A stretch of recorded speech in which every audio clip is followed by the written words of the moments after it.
Le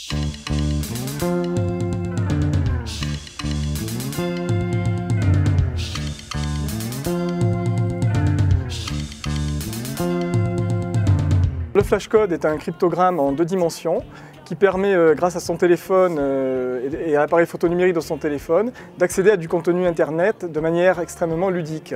Pour cela, il suffit effectivement d'avoir un téléphone qui a l'appli flashcode, de flasher le code avec son appareil photo, on le prend en photo et on accède à différents types de contenus. Ce contenu peut être des pages web tout simplement, ou alors de la vidéo ou du contenu audio. Dans le domaine de la culture par exemple, avec l'hyperlivre, on a accès à du contenu vidéo. Dans le cas d'aujourd'hui à Sarlat, ce que l'on a fait dans le domaine du e-tourisme, c'est d'accéder à des contenus qui mettent en valeur le patrimoine de la ville médiévale de Sarlat.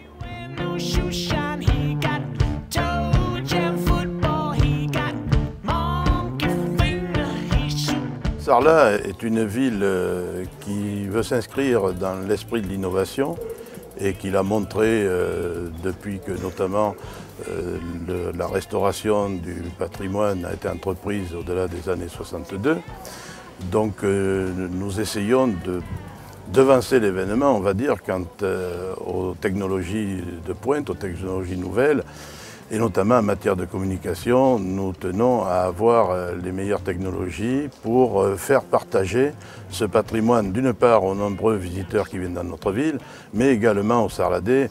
Et le flashcode nous a paru à l'évidence être peut-être pas encore la technologie d'aujourd'hui, mais en tout cas la technologie de demain qui nous permettra d'une manière très interactive de visiter la ville en quelque sorte et de découvrir ces bâtiments classés. C'est un plus par rapport à ce qui existe déjà. Je sais aujourd'hui que nous sommes la première ville à mettre ce dispositif en place. Et puis c'est toujours intéressant d'innover et puis aussi d'être après, de servir d'exemple.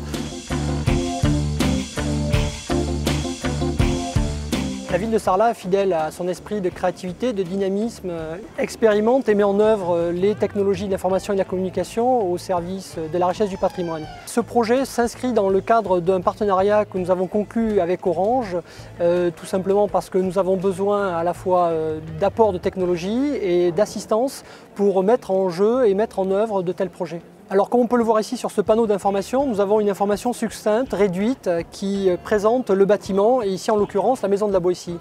Avec la technologie flashcode, je prends le code en photo, mon application va me demander d'utiliser ce code, un décodage se met en place et j'accède à une information qui présente à la fois plusieurs photos et un texte plus riche sur l'histoire par exemple ici de la maison de la Boétie. Ce que je trouve super, c'est qu'en fait avec le portable directement, je peux avoir les informations sur la ville. Alors l'intérêt c'est qu'au lieu d'avoir un guide dans les mains, je peux avoir directement mon portable et puis avoir la réponse directement à la question. Donc ça c'est super.